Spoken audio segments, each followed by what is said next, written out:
Bienvenidos a la mesa política, hoy con Eva Yarandi, bienvenida. Buenos días. Ricardo Martín. Muy buenos días. Saludos, os veo muy en forma a los dos después de esta mañana en donde hemos intentado tener más salud.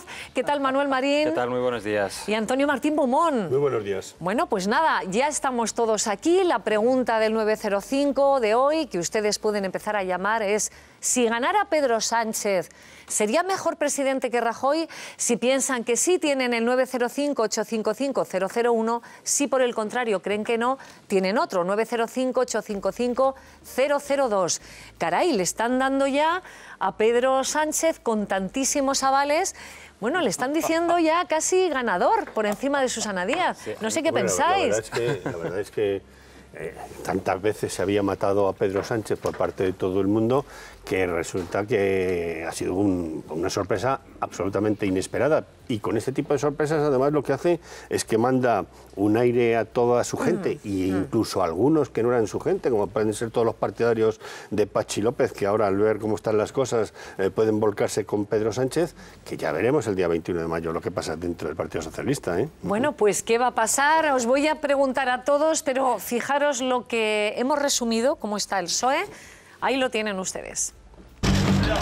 Intensa mañana de verificación de avales. Tras la entrega ayer de los 3 candidatos a las primarias, ahora toca comprobar firmas.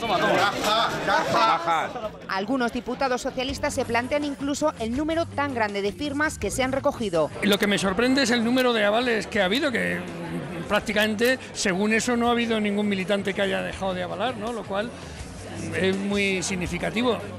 Veremos a ver qué ocurre cuando se proceda a la validación de los mismos y cómo queda la cosa. Susana Díaz es la que más avales ha entregado, en total 63.610. La cifra me pareció espectacular, yo no esperaba tanto, de corazón, no esperaba tanto. Es verdad que nunca me había presentado un proceso de primarias en España, pero la respuesta ha sido infinitamente mayor de la que esperamos. Por detrás le sigue, y muy de cerca, Pedro Sánchez, con un total de 57.339. Escandalosa, abrumadora. Me da que lo vamos a lograr. Atrás queda un Patxi López, que ha conseguido tan solo 12.000 firmas. Lo que no voy a hacer es especular, ni poner en duda la limpieza de un proceso. Hoy ha sido el exsecretario general quien le ha pedido al socialista vasco unirse a sus filas y competir juntos frente a Susana Díaz. Las posiciones de un lado y de otro ya se han hecho sentir de palabra. Eduardo Madina ha defendido la candidatura humilde, dice, de Susana Díaz. A Pedro Sánchez le acompaña Gómez de Celis, quien pide a todos los compañeros que dejen de sembrar dudas sobre su candidatura. Una jornada frenética la que continúa hoy para los 3 candidatos que se enfrentarán el próximo 21 de mayo. Bueno, pues sigo dando la palabra a mis compañeros. Patxi López a todo esto ha dicho no. ¿Ha dicho no? A ver, Patxi López es verdad que ya había tenido previamente reuniones con Susana y él siempre ha dicho que él iba a tirar hacia adelante, que se iba a presentar si recogía los avales. Entonces yo creo que ya no está tanto en la decisión de Patxi, sino también en la de gente que le ha votado. Lo que decía Antonio, va a haber gente que era partidaria de Pedro y que quería votar una alternativa y al ver que no va a poder salir, se decante por uno o por otro. Y yo creo que ahí va a haber un voto importante, un intercambio de gente que ha votado a Patxi. Algunos irán hacia Pedro y a lo mejor algunos también se van hacia Susana. Yo creo que esa va a ser principalmente quien va a decidir lo que va a pasar en las primarias.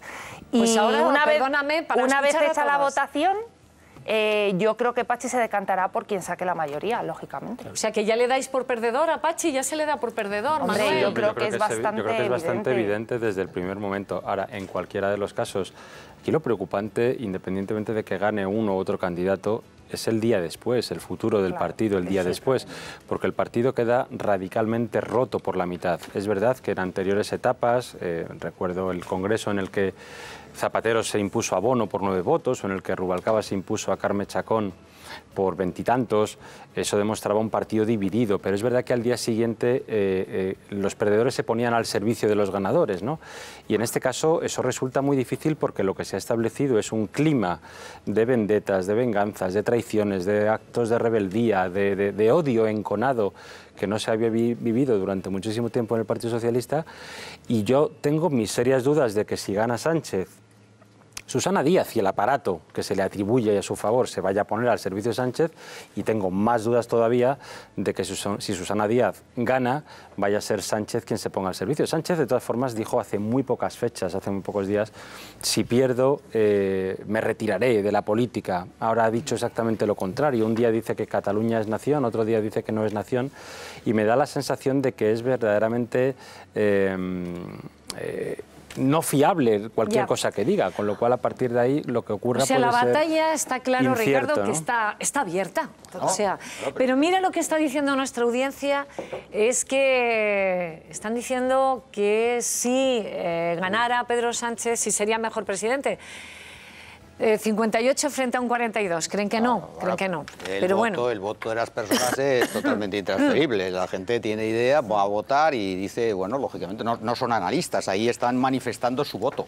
Por tanto, bueno, ya saben, votar a Rajoy. Ya lo manifestaron en las elecciones, muy bien. Y el porcentaje fue así, claro, poco más o menos. Claro. Pero yo creo que primero, no es por nada, argumento de autoridad, yo sí he repetido tantas veces que no estaba muerto políticamente Sánchez. Porque es Sánchez verdad, mucha representa, gente se le daba... por Dios, que yo casi quedaba como un loco, ¿qué dice? Pues no, señores, ese es el Partido Socialista. Y es más, si no fuera por el vértigo que tiene el militante socialista de, bueno, cuidado, porque hay posibilidad de que Sánchez a lo mejor pacte con Podemos, o nosotros sí queremos ser autónomos, no con Podemos. O sea, esta sombra que hay sobre el futuro de coaliciones por Ricardo, parte... es que estuvo a punto de pactar. Si hubiera Entonces, querido Pablo Iglesias, hubiera pactado. Eso, sí. O sea, la militancia yo creo que tiene claro, en mi opinión, analizo nada más, no les voy a decir qué es lo que yo votaría, porque no tiene ningún sentido, ¿no? Claro. Si yo fuera militante del PSOE, ¿qué votaría que está del PSOE? Pues no lo voy a decir. Pero evidentemente en análisis está claro, la militancia del PSOE está con Sánchez, yo estoy convencido. Ahora, puede entrarle el vértigo de decir, oye, es que Sánchez, caramba, ya ha hecho cosas que no nos gustan en su momento, ha dicho en manifestaciones públicas lo de la España plurinacional, a mí eso no me gusta, o sea que hay cosas de las que dice Sánchez que evidentemente hay a una parte del Partido Socialista que estaría con él, pero que no le gusta mucho. Por tanto, hay un vértigo en el militante a la hora de decir apoyo totalmente a Sánchez. Hay un vértigo, pero es posible la victoria de Sánchez. Y sobre todo, si estos días, que son muy importantes, porque hay dudas, ¿cómo se manifiesta el Partido Popular? Y hay un par de informaciones, dice, el Partido Popular teme que gane Sánchez. Esto es una cosa a favor de Sánchez, ya lo digo. Totalmente. Pablo Iglesias quiere que gane Sánchez y además va a hacer una manifestación para ayudarle. Eso va en contra. Va en contra. O sea, evidentemente el Partido Socialista, 138 años... es mucho Partido Socialista, entonces no le va pronto a desestabilizar, pero sí que tiene un punto honor, como es obvio, porque representa o cree representar la historia de España en buena medida. Entonces, de todas formas, tenemos que pensar pero perdóname que le pregunte a Antonio, ¿qué le interesa al Estado? O sea, a España, ¿qué interesa? ¿Quién de los tres puede interesar más? Lo que le interesa a España es que de una vez por todas el Partido Socialista deje de dirimir sus problemas y se ponga a trabajar por los problemas que tienen los españoles. Porque es que hemos pasado toda una crisis y el Partido Socialista ha estado solo peleándose, mirándose Bueno, hemos hecho cosas en el Parlamento, se han llegado a acuerdos importantes. Y has dado el gobierno a Rajoy a la derecha y resulta que no, el PSOE no ha hecho nada. Mirándose al ombligo. Eso es increíble. Hemos llegado a acuerdos muy importantes. Y continúa años después mirándose el ombligo. Y los españoles, la sociedad española, evidentemente sigue caminando y está esperando a un Partido Socialista que era una piedra angular dentro del propio sistema y que, sin embargo, en este momento pues no, solamente Antonio, yo ahí no te puedo dar la razón, solo se mira porque, para sí hemos mismo. Tenido la suficiente fortaleza como para estar descabezados y sin líder, hemos sacado adelante, porque así además el Partido Popular ha preferido negociar con nosotros que con Ciudadanos, hemos sacado adelante iniciativas buenas. Y ahí ha ejercido una oposición, yo creo, seria, importante y responsable del Partido Socialista. Y eso sin tener un líder en la cabeza. O sea, que a partir de ahora yo creo que cuando lo tengamos, que espero y deseo que quien pierda de verdad asuma esa derrota y se ponga al servicio de quien gane, y eso es lo que deseamos todo para unir al partido, vamos a tirar con muchísima más fuerza. Estamos hablando de casos, de cuestiones puntuales. Yo estoy hablando de un ejercicio general que viene en España desde prácticamente el año 2009 o 2010, que fue cuando entró en un batacazo el Partido Socialista de crisis interna, donde solamente hemos oído y hemos visto un Partido Socialista pegándose entre ellos. Cuidado que tenemos y mirándose al Partido Popular a sí muy mismo. Débil, Cuando los españoles tenían 5 millones de parados, había una crisis terrible, y el Partido Socialista, que en el Parlamento evidentemente han hablado con el Partido Popular y han sacado cosas adelante, claro, faltaría más. No, faltaría más, no, tenemos a Podemos que no ha sacado nada, Podemos, por mucha oposición que quiera hacer, no ha hecho absolutamente nada. Ricardo dice, probablemente con razón y con maliciosidad, y ya nos conocemos que una de las cosas que ha hecho el Partido Socialista ha sido dar el gobierno a la derecha. Eso es. Yo, fíjate, creo que no ha sido el Partido Socialista, creo que ha sido medio Partido Socialista, y precisamente por el efecto de lo que dice Eva, que es que está descabezado y sin liderazgo. Veamos el puzzle completo también, Ricardo. También lo que ha hecho el Partido Socialista ha sido alimentar la opción por la extrema izquierda de Podemos, del populismo, que es el que precisamente le está comiendo la tostada.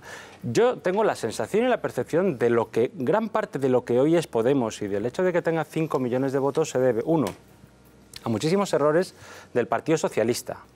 2, a un problema de liderazgo y de estructura en el Partido Socialista. 3, a un aprovechamiento que ha hecho ese populismo de los errores del Partido Socialista.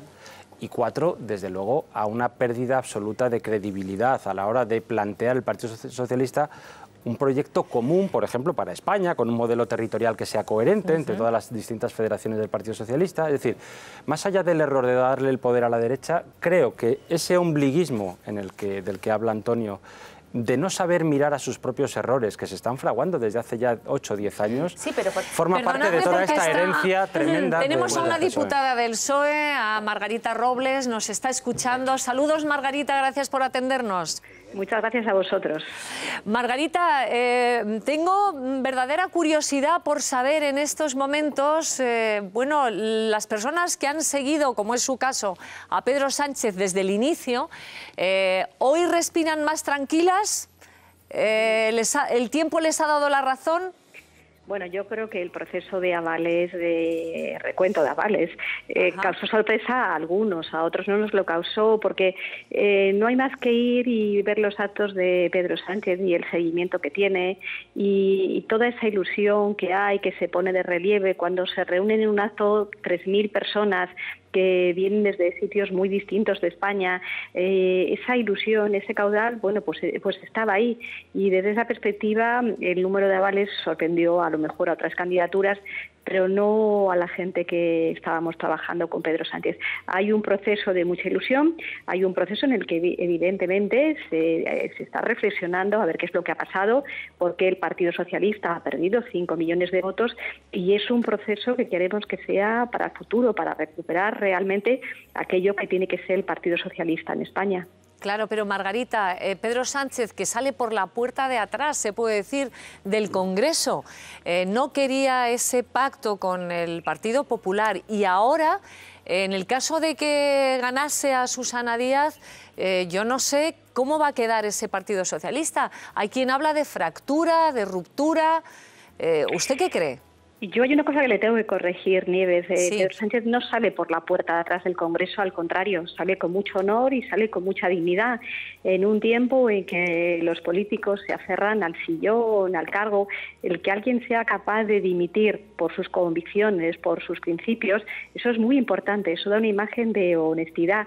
Y además yo creo que Pedro Sánchez se podrá compartir o no, pero él fue coherente con su programa electoral.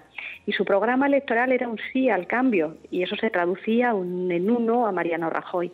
Y cuando llegó el momento entre conservar su sillón y hacer aquello que él creía que era el compromiso que había asumido con sus votantes, decidió eso, aunque se fuera a la calle. Y de verdad que en política, cuando la gente está más pendiente de sus intereses personales que de los intereses de la comunidad, de los ciudadanos, yo creo que eso es algo que hay que poner en valor. Y yo creo que una de las cosas por las que Pedro Sánchez está generando tanta ilusión en los militantes del Partido Socialista es porque fue honesto con el programa electoral y que fue honesto con sus convicciones. Yo siempre digo, yo respeto a las personas, aunque no piensen lo mismo que yo, pero sé que están siempre donde están y sé que van a defender sus principios, aunque no sean los míos, por encima de acomodarse o de cuestiones, bueno, de ver cómo encuentran un hueco en espacio. Por lo tanto, yo no comparto que se fue por la puerta de atrás. Se fue con honor, se fue con dignidad y defendiendo aquel programa electoral con el que había tenido 5 millones de votos. Pero Margarita, sí, entonces me dará la razón en el tema de división y de ruptura. ¿Cómo va a quedar ese Partido Socialista en el supuesto de que Pedro Sánchez sea el que gane? Evidentemente los varones no están con él. La militancia sí, pero el aparato no. ¿Qué va a pasar? Claro, pero este proceso de división y de ruptura nos inicia ahora. Ese proceso de división y de ruptura se tiene lugar el 1 de octubre, cuando, habiendo sido los militantes del Partido Socialista los que en un proceso de primarias habían elegido a un secretario general, pues se produce lo que ocurre el 1 de octubre, que está en la mente de todos. Incluso yo creo que fue el propio Javier Fernández ha hablado de un derrocamiento.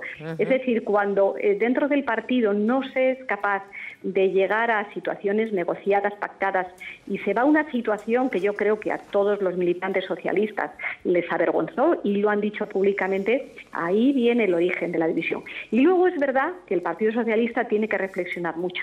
Tiene que reflexionar mucho y ver qué es lo que ha pasado, porque se han perdido 5 millones de votos, que no se olvide. 4 millones de votos se pierden en el 2011, después del gobierno de Rodríguez Zapatero. Por tanto, no es justo echarle la culpa a Pedro Sánchez de una pérdida de votos que se inicia en el año 2011. Muy bien, Margarita, deseando verla aquí en este estudio. Un abrazo fuerte. Muchas gracias, Nieves, como siempre. Muchas gracias a vosotros. Gracias. Al revés. Nieves, bueno, pues me gustaría hacer un comentario con respecto a algo que rápido, porque vamos a explicarle, lo digo a la gente que esté preocupada por saber si están ellos dentro del nuevo plan de vivienda del gobierno, que nos escuchen. Se lo vamos a explicar. Todo el que tenga menos de 35 años o el que tenga más de 65 años, que nos escuchen, porque hay un plan en el que ustedes pueden haberse visto favorecidos para conseguir una vivienda de alquiler o de compra. Sí. Algo importante. Dos cosas muy rápidas que quería decir de este tema. El gobierno está pensando en elecciones. Perdón, digo sobre el tema este de las viviendas y del regalo de 10.000 euros, está pensando en elecciones. Yo quería zanjar el tema de Pedro Sánchez. Que hay elecciones todos los meses, ¿eh? No, es que es muy raro, que el PP tome esta decisión.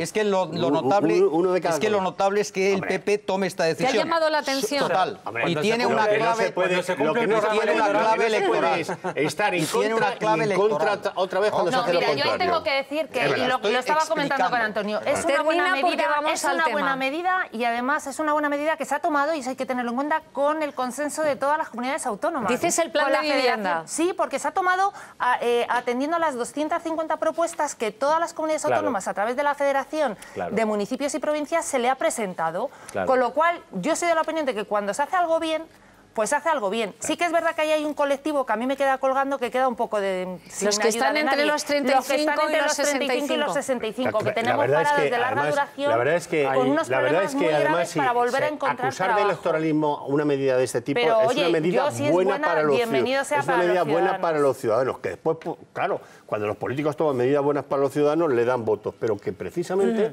se toma en un momento que las próximas elecciones están prácticamente a 3 años, por tanto no se puede hablar del electoralismo.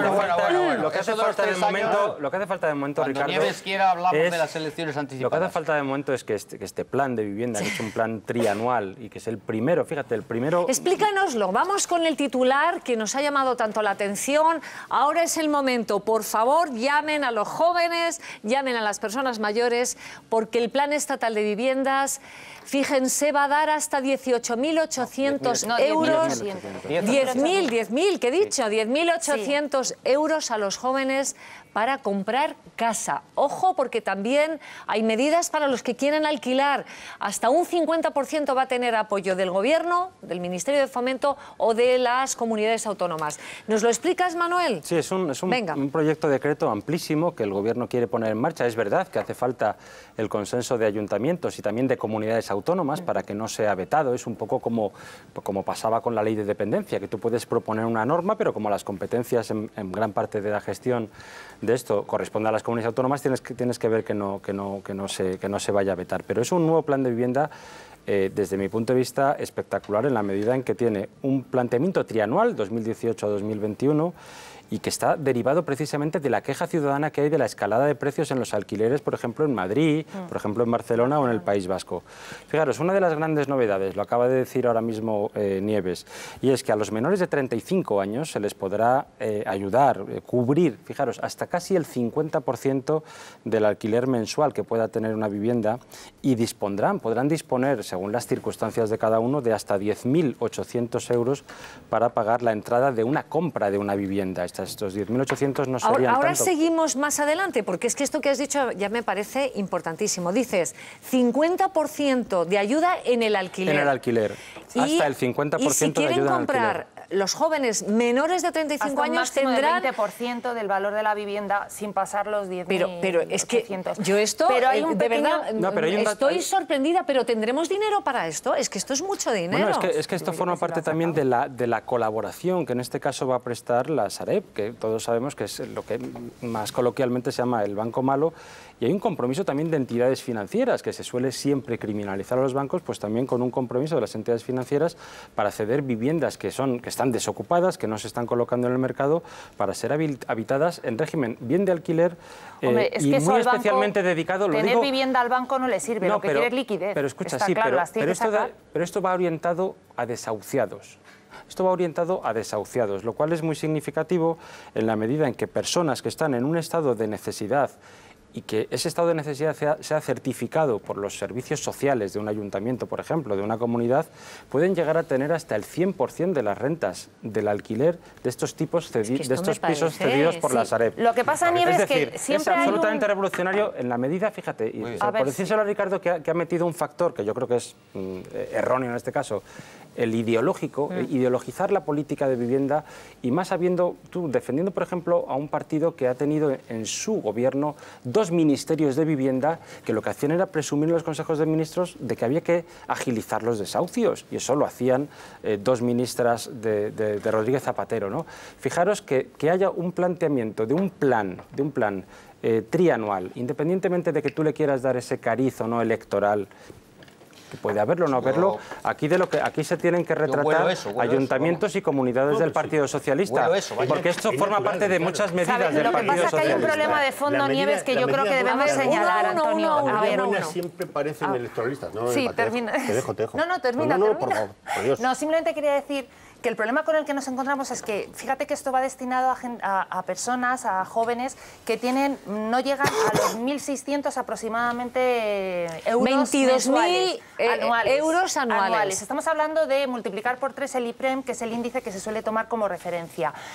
¿Qué ocurre? Que actualmente tenemos en esa franja de edad de jóvenes, tenemos un paro de casi un 50% o una temporalidad tan alta que es difícil que, aunque puedan acceder a esas ayudas, un banco les dé la posibilidad, por supuesto, de comprar, creo que en ningún caso. Hombre, pero para de alquilar, sí, pero que quiero decir que hoy en día, con la temporalidad que hay, que va a haber un colectivo, hay 2 colectivos para mí muy vulnerables. El que hemos dicho, entre los 35, pero sobre todo de 40 a los 65, 40, 45, 65, pero hay otro colectivo ahí, que es que hay jóvenes que no trabajan 2 semanas seguidas. Es que yo entiendo lo que dices y lo comparto. Y es que ante eso no puedes ni con ayuda ni sin ayuda irte de alquiler de ninguna de las maneras. Yo entiendo lo que dices y lo comparto, pero es que este plan está orientado también a cambiar la mentalidad de lo que hemos conocido hasta ahora respecto al tema. Claro, que se alquile es un más, problema además, la mentalidad europea y conforme a la mentalidad que instauró en su día el propio Partido Socialista con 2 ministerios de vivienda. Hay una cosa que es fundamental, y es el que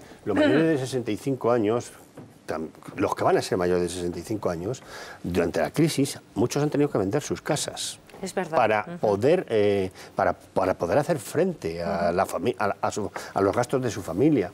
Y se han tenido que ir de alquiler. Pero claro, en estos momentos ellos tienen unos ingresos porque están trabajando, pero dentro de unos años, de pocos años, no van a tener esos mismos ingresos, no van a poder mantener ese alquiler. Por tanto, esa ayuda al colectivo mayor de 65 ya era años, hora, me parece... Ya era hora, porque ahí sí que había un abandono. Me parece una ayuda primordial. Y en líneas generales, porque después ya vosotros habéis hablado muy en detalle del tema, yo diré una cosa. A mí lo que he echado en falta durante toda esta crisis es un líder político con el cuajo suficiente de salir en televisión y decir, aquí no se desahucia a nadie más por razones de la crisis.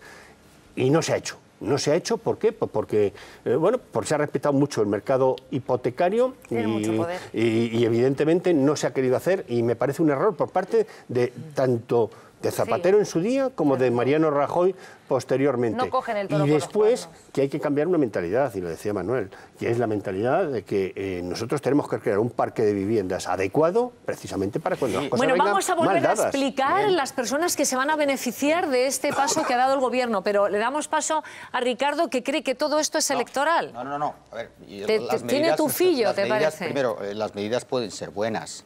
Indudable, el enunciado, la música. ¿Cómo te suena esto? Yo digo, me estás hablando de cómo me suena. ¿Sí? Me suena muy bien. Vamos a hablar dentro de 2 meses. A ver en qué queda. ¿Por qué? Esta es mi cautela. ¿Crees que es un cohete que no va a quedar en nada? Esta es mi cautela. Es decir, vamos a ver en qué queda. ¿Cuál es la letra pequeña? ¿Cuántos miles de personas hay una memoria económica? Imagino, claro. Esta memoria económica dirá, esto va a afectar a tantos miles de personas. Como periodista, cuando se crea un derecho, la gente como periodista, lo pide, ¿no? Como periodista, el 30 de mayo se va a pactar con los demás partidos y ¿cuántos comunidades? miles de personas van a ser beneficiadas? ¿De acuerdo? ¿Cuántas miles? Tantas, ¿Cuánto va a costar esto? Pues, todo eso está escrito. Hombre, esto que es bueno, yo espero que el PSOE, Podemos, Ciudadanos se retraten. Yo me retrato y estoy estupendamente de acuerdo. Lo han pactado con las comunidades autónomas, claro, que son de todos los partidos. Entonces, lo que hay que ver, lo que hay que ver es la evaluación. Está con la FEM por los ayuntamientos. Lo que hay que ver es la evaluación. Provincias y ayuntamientos. Tantas medidas que suenan bien y que luego cuál es, digamos, su desarrollo y su ejecución. Hay que ver cuál es la ejecución de este plan. Hay que verla. Y entonces ahí los periodistas... ¿Pasará como el cheque bebé? ¿Lo dices por...? Por ejemplo, yo es que cuando oí lo del cheque bebé dije, por fin, el Partido Socialista hace políticas natalistas, que ya era hora, ¿no? Y yo apoyo las políticas natalistas a tope. Y me sorprende que este partido al que yo siempre apoyo no lo haya hecho. Y cuando apareció el cheque bebé dije, vale, menos mal, Zapatero, muy bien, vale, aquello era buenísimo, pero luego la ejecución... Por eso era imposible. Entonces yo creo que el Partido Popular tiene que defender políticas, ahora se ha puesto a defender en cosas favor de la familia, y evidentemente esta es una de las medidas que tenía en cartera. Esta no es natalista para nada. Creo que evidentemente se ha tardado más, que probablemente le hubiera gustado hacerlo unos días antes de las elecciones, pero se ha tardado más porque se han tenido que atar muchos cabos para poderlo sacar adelante, y a mí me parece que cuando se crea un derecho, la gente después lo exige. El problema es cuando no existe. Todavía tenemos la asignatura pendiente de la dependencia, que el Gobierno de España, representado por el Partido Popular, no acaba de rematar con ese tema, no es capaz de poner dinero encima de la mesa en la dependencia. En la dependencia, pues se lo dice hasta Cristina Cifuentes. Sí, claro, depende de qué comunidad. Entonces, ¿de qué comunidad que la ha puesto a cabo? Cuando hay... A ver, 3 no, 2 sí, 3 no. Ya sé que soy polémico, pero dejadme terminar la polémica, porque si no, no es posible. Solamente un 0,15% no accede a la dependencia en Castilla y León. Es el Partido Popular, gobernado por el Partido Popular. A ver, que termine Ricardo, que si no nos volvemos locos. Las comunidades autónomas en general siguen quejándose de que no tienen presupuesto para la dependencia. Y recuerdo a Susana Díaz que lo ha dicho exactamente hace 2 semanas. Por tanto, la dependencia es lo mismo. Se creó una magnífica expectativa, pero también tiene que estar financiada. Y igual aquí, entonces yo lo que digo como periodista es que obviamente tienes que tener un poco de olfato. Primero, olfato político, que para eso somos analistas políticos. ¿Por qué esto ahora tal? Oye, está bien. A lo mejor, digo yo, pues el Partido Popular, con buen criterio, está pensando, oye, ¿y si resulta que Sánchez gana y bla, bla, bla, resulta que llega a un acuerdo con Podemos, tal, y pueden hacer una expectativa de gobierno, hipótesis que está abierta, que sigue abierta, pero es una hipótesis, que sigue abierta. ¿no? El olfato tuyo te lleva siempre al mismo lado, Ricardo. A ver, que me he liado. El olfato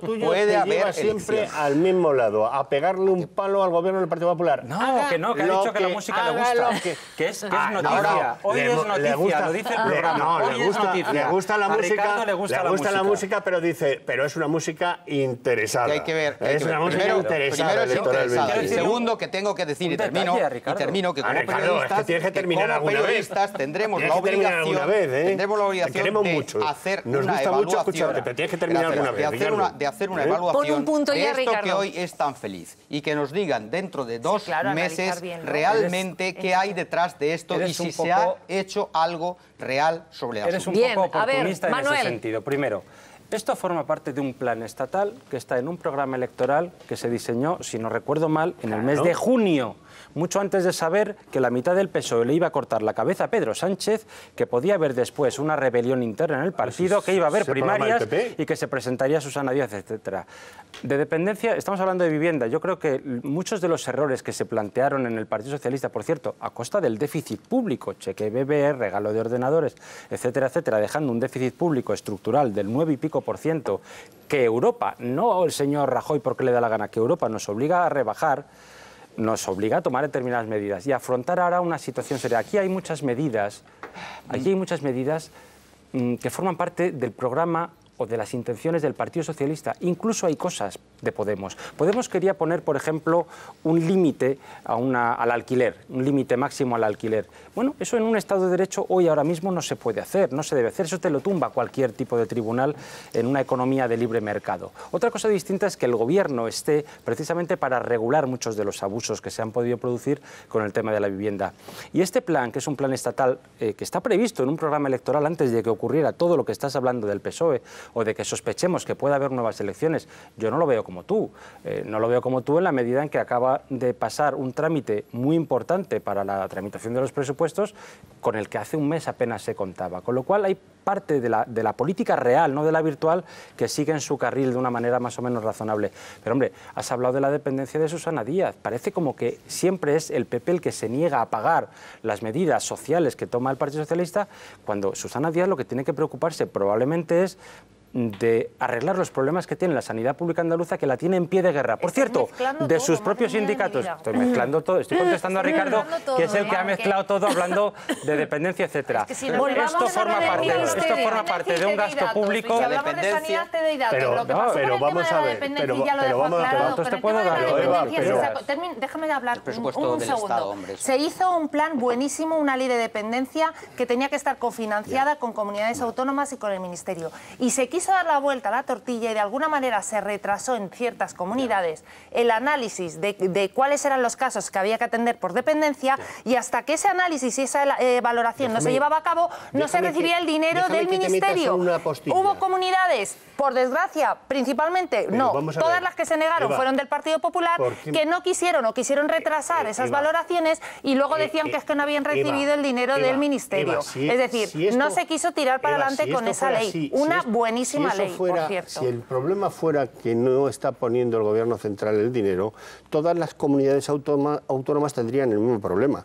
Si tú ves en el tema de atendidos en dependencia, de porcentajes que faltan por atender las distintas comunidades autónomas, te darás cuenta, por ejemplo, como comunidades autónomas como Castilla y León solo le falta un 0,15%, cuando, por ejemplo, en Andalucía, Andalucía o Baleares son las comunidades autónomas que tienen el farolillo rojo, es decir, que menos dependientes tienen atendidos. ¿Por qué resulta que algunas comunidades del Partido Popular, como Castilla y León, es la primera y Andalucía y Baleares es mala? Porque la gestión es mala.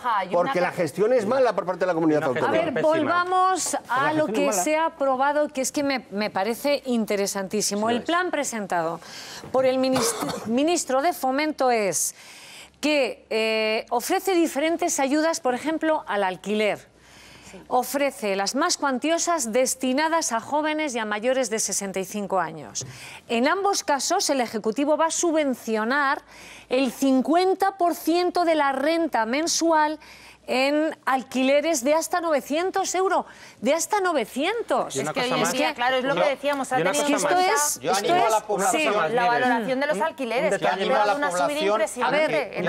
Yo animo a la población, dado que esto es una buenísima medida, y lo digo sin retranca, ya que el Partido Popular la ha puesto en marcha, yo lo que pido a la población es que todos los que... El 2 de enero, que la gente empiece a pedir esto, porque una medida buenísima. Te animo a que lo haga. La gente tiene mucha necesidad y cuando la gente tiene necesidad se da rápida, es rápida pidiéndolo, ¿eh? Sí, Antonio. Pero fíjate, hablabas, Nieves, de otra medida que no hemos hablado, de los mayores de 65 años, que tenemos además muchos de nuestros telespectadores en esa franja de edad, que estén en situación desfavorecida, todos llegaremos, no me cabe duda. Si Dios quiere. Hay unas ayudas de alquiler de hasta el 50% de la renta que tienen que pagar y, ojo, una nueva medida de hasta 200 euros al mes en para gastos facturas. De mantenimiento, en gastos de comunidad, en gastos de suministros. En gastos de mantenimiento, Sí, o sea, sí, de sí, luz, de gas... Exactamente, ahí vamos a ver, si tú estás en un edificio que, por ejemplo, tiene... Porque hay una regulación municipal en muchas ciudades, por ejemplo, para la revisión de todo el tema de ascensores o de acceso, porque tú en un momento dado no vas en silla de ruedas, pero a lo mejor dentro de 2 meses necesitas estar en silla de ruedas y tiene que haber una adaptación, tiene que haber unos gastos de mantenimiento, tiene que haber pues, gastos a lo mejor de luz o de zonas del edificio que tienen que afrontar una serie de reformas o de mejoras, pues tú vas a poder acceder a unas ayudas de hasta 200 euros si acreditas que estás en esa situación. Esto es completamente novedoso porque hasta ahora todo eso dependía, primero, se sobrecargaba sobre todos los vecinos y segundo, porque a partir de ahí tú te podías encontrar pues, con un gasto añadido con el que no contabas, porque a ti no te va a subir la pensión, lo que te va a subir es el gasto que tienes. En buena medida este tipo de medidas que se están adoptando es una cuasi renta universal, de otra manera enfocada desde el plan de vista de un partido conservador, liberal, como es el Partido Popular, de apoyo a la familia en general. A mí me parece que este tipo de medidas, si es por electoralismo, ojalá hubiera elecciones todos los meses en España. Porque habría que tomar medidas de este tipo constantemente. Una pregunta, Manuel, que no tengo clara. Yo no sé si cuando se habla de esos ingresos mínimos que se tienen que tener, ingresos máximos, ¿se tiene en cuenta la unidad familiar? Es decir, ¿y si entre los dos superas eso? Porque entonces estaríamos hablando de que entonces si una persona tiene que no trabajar, esa es la duda que yo tengo, porque entonces a lo mejor el número de personas afectadas va a ser muy pequeño. Le doy la razón a Ricardo, es decir, falta conocer la letra pequeña de un decreto que se ha anunciado y de unos reglamentos que se apliquen y forma parte la memoria económica. A partir de ahí... Eso es importante porque fíjate que eso puede dar lugar a que una medida que puede favorecer a muchísima gente en el momento en que tú digas, entre los dos no podemos ganar más de 22.000 euros, es que estamos hablando de rentas Por eso quiero escuchar al señor, Chimo Puig, por eso quiero escuchar a Susana Díaz, por eso quiero escuchar a García Paje, a Fernández Vara y al señor Lambán, por eso quiero escuchar a los presidentes autonómicos del Partido Socialista, que ahora, con el tema del cupo vasco, ya han adelantado que se va a vetar cualquier tipo de reforma de la financiación autonómica. Lo que quiero ver es si también van a vetar un proyecto de este tipo que beneficie a los ciudadanos. No solo a ellos. Vamos a seguir avanzando, Antonio. En estos momentos tiene una debilidad grande dentro del Parlamento y, por tanto, todas estas cuestiones las va a tener que legislar con Ciudadanos, con el Partido Socialista. Y, por consiguiente, bueno, pues es el momento. Y esto, fíjate, una buena medida que se puede sacar adelante porque se ha consensuado. Lo que se tenga que corregir. Si eso se hiciera con la educación y con todo lo demás, se llegaría a acuerdos muy importantes. Vamos a seguir ahondando en esto porque también, según publica la Oficina Comunitaria de Estadística Eurostat, los españoles, fíjense, se independizan, ¿sabéis a qué años? 29, ¿Vosotros a qué años 29. Os independizasteis? Yo me casé y me fui de mi casa a los 25. 25, ¿te independizaste tú? A los 20. 20, oh, caray, qué jovencito. Y me casé a los 21. Manuel. O sea, que yo lo hice de cine, vaya. A los 25 también.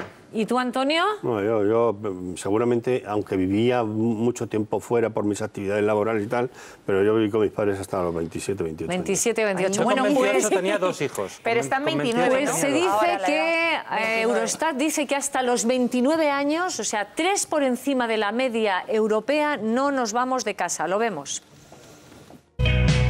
Los jóvenes españoles tardan tanto en independizarse... Me veo con 50 años con mis padres. ...que el día que lo hacen... ¡Vaya, llegué!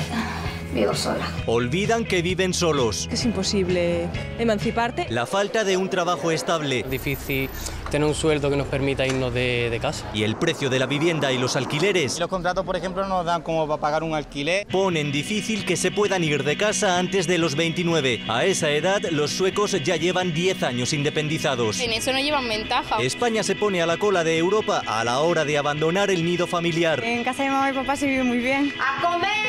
Estamos auténticos cuando llega y está el plato en la mesa. Eso repercute en la madurez de los jóvenes. ¡Mamá, por favor, mamá! Conozco gente que es un desastre. Tardan más en asumir responsabilidades. Ya estás todavía acostumbrado a que tus padres están en la comida, te planchen. Y desconocen cómo se las gasta la economía familiar. Todo el tema de las facturas. No tengo ni idea. Cuesta mucho vivir sin mamá y papá. Bueno, pues ahí lo tenemos, 3 años más que el resto de Europa, Ricardo. Sí. No sé si te llama la atención. Bueno, es que lo se ha explicado, es un problema de que no se encuentra trabajo, obviamente, ¿qué va a hacer? No tiene independencia económica. La independencia es independencia económica. ¿Cuándo tomé yo la independencia? Pues porque, afortunadamente en aquellos tiempos fui, en fin, un poco ofensivo para todos los colegas periodistas. A los 19 años yo era fijo de la agencia EFE. Quiero decir, esto es una ofensa vista el panorama desastroso del periodismo en España, terrible del periodismo en España, pero en aquel momento, por tanto, la independencia es independencia económica. Claro. Es muy dudoso que haya, hombre, por supuesto hay excepciones, gente que de pronto dice, oye, es que yo en casa quiero tanto a mi padre, a mi madre, tal, como todos les queremos, pero me quedo, es que estoy cómodo aquí, muy bien, pero el 90% seguro que no si tiene independencia económica, es decir, si tiene trabajo, para ser claros, un trabajo solvente, un trabajo con continuidad, no discontinuo, con continuidad, por supuesto que se va de su casa, porque lo que quiere es tener un hogar, bueno, es así. Así que está explicado. ¿Por qué hasta los 29? Porque no hay independencia económica, porque no hay trabajo y porque no hay unos sueldos dignos, es clarísimo, vamos. Hay gente, Ricardo, que evidentemente decide que va a vivir con sus padres, porque no se va a casar o porque quiere cuidar a sus padres, de forma voluntaria y que son independientes durante toda la vida. Pero es verdad que ahora mismo, para chicos jóvenes, independizarse es un gravísimo problema. Porque es que cada vez se llega más tarde al mercado laboral cuando se llega y evidentemente cada vez los sueldos son menores. Porque muchas veces tampoco te puedes independizar porque es que no te da ni siquiera para un alquiler. Es que estamos hablando de que trabajan a lo mejor 4 o 5 horas al día y están cobrando 400, 500 euros. ¿Qué haces con eso? Es que no puede, te lo come toda la casa. Lo que pasa es que muchas veces yo creo que hacemos un análisis incompleto. Nos quedamos ahí porque a partir de ahí ya no podemos avanzar más. Hay un tope, hay un muro, es decir, ganan esto, no tienen una seguridad, una certidumbre, luego no pueden acceder. Bien, siendo eso verdad, parecería que todos, y aquí tenemos distintas edades, o al menos 2 o 3 generaciones diferenciadas, parecería que nosotros con 20 años, 25 años lo tuvimos fácil. No. Y yo tengo la sensación... Yo encontré trabajo rápidamente, lo tengo que decir. Yo también encontré trabajo, pero yo no tuve una cierta seguridad salarial hasta después de 7 años trabajando. Lo digo porque me da la sensación, primero, de que parece que viven el peor momento de la historia y que todos los demás lo hemos tenido siempre fácil. Yo creo que es una generación, yo no sé si se llaman ninis, no ninis, o los millennials, lo que tú quieras, pero me da la sensación de que tienen una especie, de verdad lo digo, y además puedo ser muy injusto por generalizar, pero tienen un sentido del esfuerzo, del trabajo y del sacrificio distinto mentalmente a la que yo también y doy clase en la universidad, te lo digo, Eva, cada uno tenemos una percepción y quiero no ser injusto. Pero te añado otra cosa, también tiene que ver muchas veces con otro factor y es el estado de necesidades que nos creamos. El estado de necesidades que nos creamos, porque tú probablemente que tienes más o menos mi edad, o Ricardo que tiene más o menos la edad que pueda tener Antonio, bueno, mucho más mayor, Antonio es infinitamente más joven. Ahora me va a reñir. Ahora me va a reñir. Que el otro día dijo la edad que tenía, ¿eh? Todos nos hemos creado necesidades distintas y todos hemos estado, probablemente, vamos a ver, yo tengo hijos con 19 años, 17, con 14, que tienen cosas que yo no tenía a esa edad. Ya, pero y que tienen, pero estamos hablando de la posibilidad de irte de casa y crear un hogar a tu estilo, a tu manera, o vivir solo, o vivir con tu pareja. Hay muchas dificultades porque antes, es verdad, por lo menos en los años en los que a mí me pilló, había trabajo, afortunadamente. Es verdad que a generaciones anteriores ha habido épocas de muchísimo paro. Tenemos los años 80 en los que había un paro descomunal. Y es verdad también lo que dices, que te quieres ir de casa con todo puesto, no eres capaz de... En España se ha pasado... Se junta un poco todo, ¿no? Pero también es la educación que los padres demos a España se ha pasado en los últimos 40 años en tres aspectos distintos. Es decir, la gente que venía de la posguerra, que evidentemente venía de haberlo perdido todo y que se echaba la vida por montera. Después una etapa de estabilidad donde sabías que tu generación iba a ser mejor, iba a ir mejor que la generación anterior, de tus padres. Y la crisis lo que ha traído es precisamente esa incertidumbre. Lo contrario, es decir, exacto. No es salir al mercado, es que tú sabes que puedes salir al mercado, que trabajar mucho, pero es que no te da es que ni yo para te mantener una casa. terminas con 3 trabajos al cabo del día. Quería plantearos, 800 euros. Eva, quería plantearos así muy rápido varias noticias, titulares que han salido en estas últimas horas. Una relacionada con la constructora OHL, que admite transferencias de 1,8 millones de euros. No sé si tenemos la noticia para que la vean ustedes, a la cuenta suiza que el juez vincula a Ignacio González. Bueno, pues aunque sea muy rápido, sí que quería que me dierais vuestra opinión. Yo rápidamente digo que de todos los casos de corrupción que están saliendo, yo creo que lo de Ignacio González es lo que están saliendo como más evidencias de una manera súper rápida. No sé si es por la forma en que se ha llevado la investigación o qué, pero es que esto ya es, quiero decir, ya no se puede casi ni hablar de sospechas, ¿no? Ya se habla casi de hechos. Lo que admite OHL en un informe ante el juez es que habría habido 2 transferencias, no sé si por 1,8, pero yo he oído por valor de 2,4. 2 de ellas, una probablemente sería de 1,8, pero en cualquier caso son distintas a las que el juez atribuye al que ha sido su consejero delegado, que también se decretó prisión. Señor López Madrid, exactamente. Entonces, ahí en ese Tienes caso... toda la razón, porque las transferencias suman 2,5 millones de dólares a la cuenta en el Anglo Irish Bank de Suiza. Sí, pero que no sería estas transferencias las halladas o la hallada por el juez por el que interrogó a López Madrid, con lo cual o estamos hablando de unas añadidas o estamos hablando de un error en la investigación policial en lo que se refiere a uno de los imputados, en este caso López Madrid. Los periodistas y los jueces seguirán indagando en este caso González. Quedan sorpresas por delante, quedan casos abiertos y que van a seguir abriéndose, y lo digo, relacionándose con empresas públicas madrileñas, con consorcios públicos madrileños y hasta con el subterráneo madrileño. Por tanto, todo esto está pautado, porque los madriles es como una cosa que dice la Villa y Corte, pues esto sigue siendo una Villa y Corte, lo sabe todo el mundo, si de pronto lo sabe todo el mundo, oye, ¿sabes que lo de tal? Oye, yo no tengo pruebas, por eso no lo publico, pero cuando oyes lo que te cuenta gente muy importante de esta ciudad, muy empresaria de esta ciudad y con experiencia, pues espérate lo que tiene que venir. Y a mí me dijeron lo del canal de Isabel II hace 5 meses, pues ya si me van anunciando que hay más, señores... Lo del canal de Isabel II se lleva hablando en 2007, 2009, 2010, ha habido denuncias. Esto no ha acabado en contra de la voluntad del Partido Popular, que dice, bueno, esto ya se ha acabado. Ya olvídense, porque ya esto se ha acabado. Pues no se ha acabado. Hay una diferencia en este caso, y es el que ha llegado una administración del Partido Popular a la Comunidad de Madrid que está levantando las alfombras. Y por tanto que cuando ve que hay muertos debajo de esas alfombras, las está poniendo delante de la Fiscalía, que es en definitiva... Yo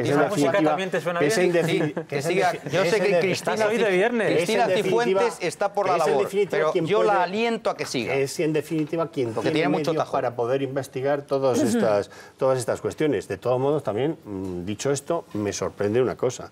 Este es un caso que está bajo secreto del sumario.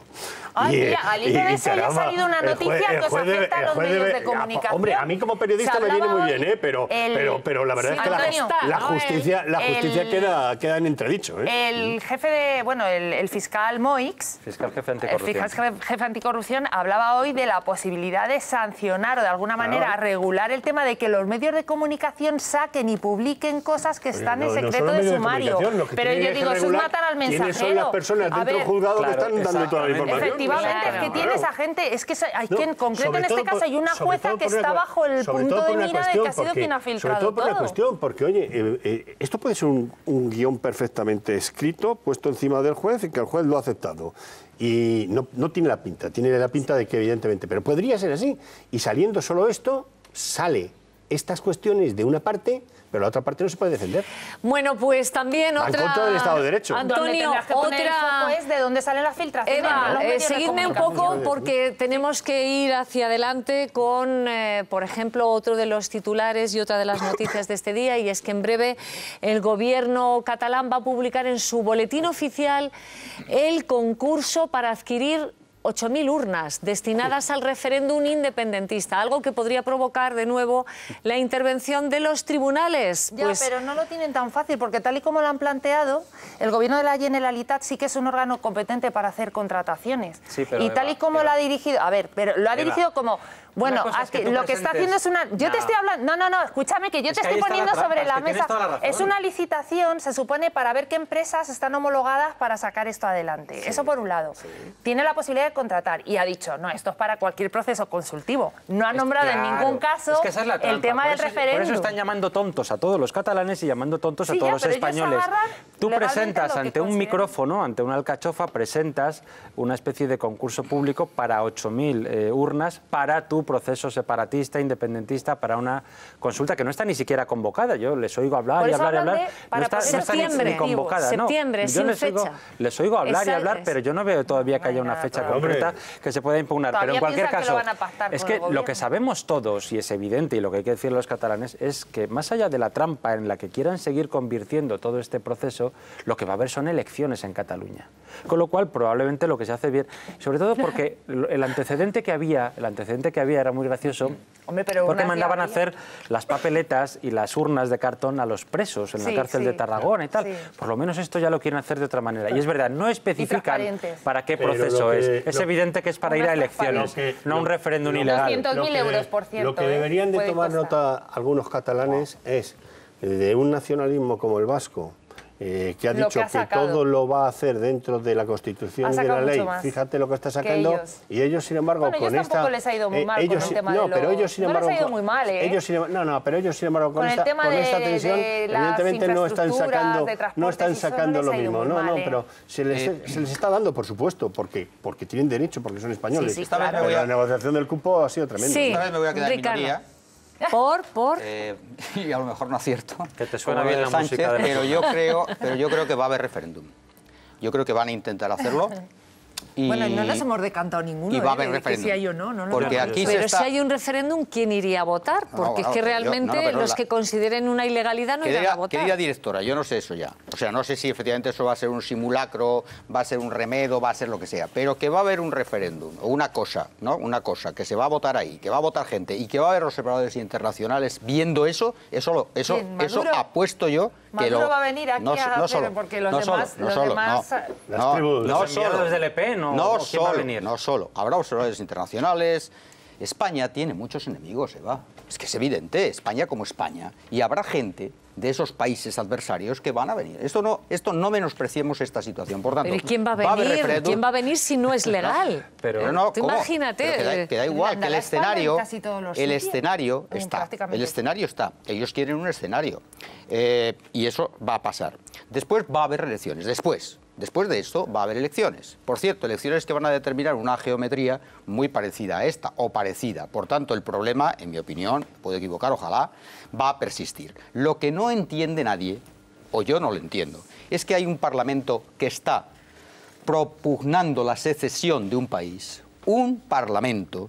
Y ese Parlamento no se hace nada sobre ese Parlamento. Es decir, unos señores están determinando ya la secesión. Van a hacer leyes ilegales para la secesión. ¿Pero por qué dices que no se hace nada? No se hace nada. Que yo sepa, se acaba de inhabilitar a un expresidente de la Generalitat en una decisión inédita de nuestros tribunales. Manuel. Inhabilitado. No se podrá presentar a unas elecciones. Que yo sepa, ahora mismo la presidenta de ese Parlamento que tú dices está procesada por un delito de desobediencia. Me parece que ha estado hace 15 días ante el juez. Y me parece que hay ahora mismo un procedimiento en el que se acaba de inhabilitar por parte del Supremo también a un portavoz parlamentario de Convergencia y Unió que fue consejero jefe o vicepresidente de la Generalitat de Cataluña por la convocatoria de ese referéndum.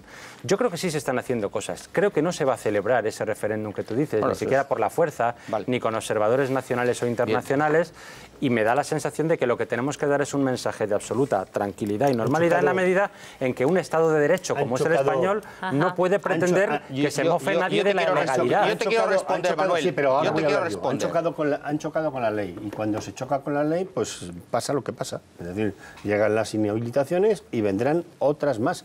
Y si al final resulta que es todo el Parlamento el que toma decisiones, pues seguramente tendrán que inhabilitar.